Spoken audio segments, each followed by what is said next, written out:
हमारे यहाँ गैरसैंण को ग्रीष्मकालीन राजधानी घोषित किया गया। यदि वहाँ मैन पावर की आवश्यकता है तो क्या करेंगे? हम एग्जाम का वेट करेंगे। यदि आपको आवश्यकता पड़ती है तो आप उनको अपने तरीके से जो उसकी योग्यता उसके आधार पर निकालने की जरूरत पड़ती है। विज्ञप्ति निकाली है, जिसका एग्जाम कराया गया है वो तो भर्ती हुए नहीं। तो वो एग्जाम हाई कोर्ट में लंबित है ना। कहाँ से भर्ती हुए सर? भर्ती मैंने कहा ना, टेम्परेरी अरेंजमेंट।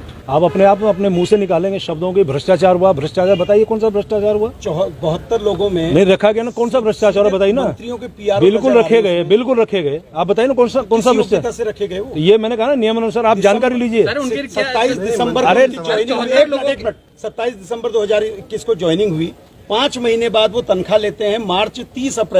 30 मार्च से 29 तारीख को आपको पोर्टफोलियो मिलता है वित्त का। तो आपके वित्त मंत्री के बनने के बाद ही इनको वित्त की अनुमति कैसे? ये विधानसभा जवाब देगा। देखिए, जो भी नियुक्ति वहाँ पे की गई, एक तो ये स्पष्ट कर दूं कि वो एक टेम्परेरी अरेंजमेंट है, दूसरा वो नियमानुसार हुई है। अब उसमें अपनों की पराये की ये बात मेरी समझ में क्यों कह रहे हैं? यदि मान लिया कोई व्यक्ति नियमानुसार उस परिधि में आ रहा है तो उसको नियुक्त किया गया है। लेकिन विज्ञप्ति नहीं निकाली गई और जितने भी लोग हैं आपके कई मंत्रियों के पीआरओ हैं उसमें। आपको एक जानकारी दे दूं, ये पहली बार हुआ ऐसा नहीं है।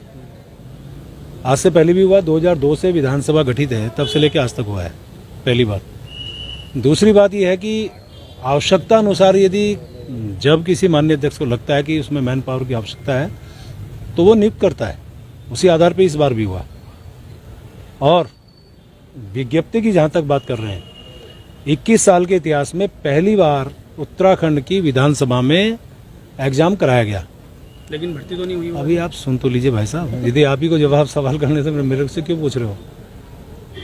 मैं ये कह रहा हूं कि पहली बार उत्तराखंड के इतिहास में एग्जाम हुआ है। बाकायदा उसका जो 8000 के लगभग हमारे अभ्यर्थी थे, उनके एग्जाम होने के बाद मुझे जो जानकारी मिल रही है, शायद कोई व्यक्ति हाई कोर्ट गया है। हाई कोर्ट के कारण वो विषय रुका है। वो प्रश्न पत्र जिन्होंने हल किए हैं वो बाकायदा स्ट्रांग रूम में हैं अभी, तो इसलिए उस पर हम कोई टिप्पणी नहीं कर सकते क्योंकि हाई कोर्ट का मामला है। तो ये पहली बार हुआ है। मंत्री जी, आपने कहा कि इससे पहले भी भाजपा सरकार नहीं, मैंने कब कहा उन्होंने भ्रष्टाचार किया? आपने कहा पहली बार नहीं हुआ है, तो यही कहा ना मैंने, भ्रष्टाचार तो नहीं कहा ना। आप अपने मुंह से निकालेंगे शब्दों की भ्रष्टाचार हुआ, भ्रष्टाचार बताइए कौन सा भ्रष्टाचार हुआ? 72 लोगों में नहीं रखा गया ना, कौन सा भ्रष्टाचार बताइए ना। मंत्रियों के पीआर बिल्कुल रखे गए, बिल्कुल रखे गए। आप बताइए ना कौन सा भ्रष्टाचार से रखे गए? तो ये मैंने कहा ना, नियम अनुसार आप जानकारी लीजिए। 27 दिसंबर 2021 को ज्वाइनिंग हुई। 5 महीने बाद वो तनख्वाह लेते हैं। 30 मार्च से 29 तारीख को आपको पोर्टफोलियो मिलता है वित्त का। तो आपके वित्त मंत्री के बनने के बाद ही इनको वित्त की अनुमति कैसे? ये विधानसभा जवाब देगा, क्योंकि ये विधानसभा का। क्या पूर्व वित्त सचिव अमित नेगी ने सिग्नेचर नहीं किए थे? ये त्रिवेंद्र रावत जी को भी जानकारी होनी चाहिए कि एग्जाम की बात हमने कही है, एग्जाम कराया है। और एग्जाम यदि हाईकोर्ट में, मैंने कहा ना आपको, हाईकोर्ट में यदि वो लंबित है तो उस पर आप क्या टिप्पणी करेंगे?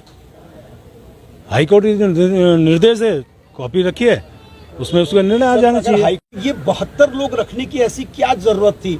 उत्तर प्रदेश की विधानसभा हमसे कई गुना बड़ी है, उनकी संख्या कार्मिकों की हमसे कम है, हमारी इतनी ज्यादा है। आपने कहा ये तदर्थ हैं, इनको पहले दिन से सारी सुविधाएं मिल रही हैं।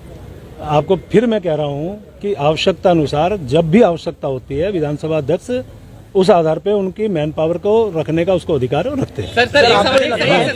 जांच होनी चाहिए। 72 लोग जो भर्ती हुए थे, मेरा कहने का मतलब है कि आप उस समय अध्यक्ष थे।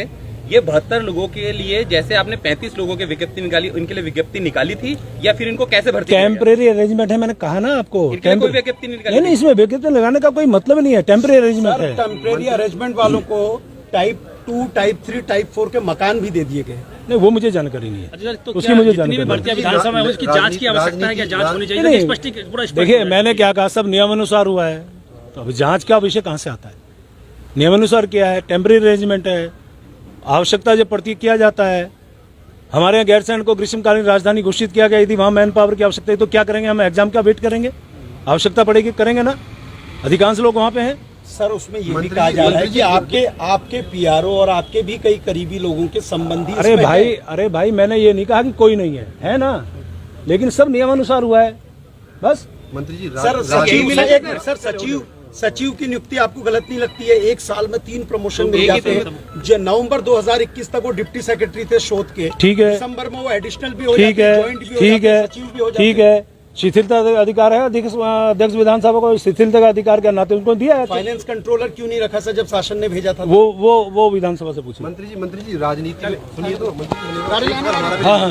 राजनीति में नैतिकता एक बड़ी चीज होती है। ऐसी नैतिकता आपको लगता है कि मंत्रियों या उनकी जगह यदि सीधे रूप से आप लोग भर्ती करते हैं, स्वच्छ रूप से भर्ती? भैया मैंने फिर कहा नियमानुसार भर्ती हुई है, तो बार बार एक ही सवाल का जवाब क्या है?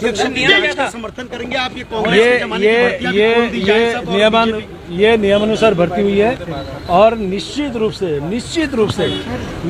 नियमानुसार भर्ती हुई है, नियमानुसार भर्ती हुई है, नियम क्या नियमानुसार है? भर्ती हुई सर, है। नियम तो बता दीजिए। नियमानुसार ये है ना कि यदि आपको आवश्यकता पड़ती है तो आप उनको अपने तरीके से जो उसकी योग्यता उसके आधार विज्ञप्ति नहीं पर निकालने की जरूरत पड़ती है, विज्ञप्ति निकाली है, जिसका एग्जाम कराया गया है लेकिन वो तो भर्ती हुए नहीं। नहीं तो वो एग्जाम हाई कोर्ट में लंबित है ना। कहाँ से भर्ती हुए सर? भर्ती मैंने कहा ना टेम्पररी अरेंजमेंट, मतलब मेरे टेम्पररी कहने- अरेंजमेंट आप एक सवाल के जवाब नहीं है, नहीं है, वो सर इसका नियम वो अलग बात विषय है। सर नहीं, इसका नहीं, ये तो सर। मंत्री को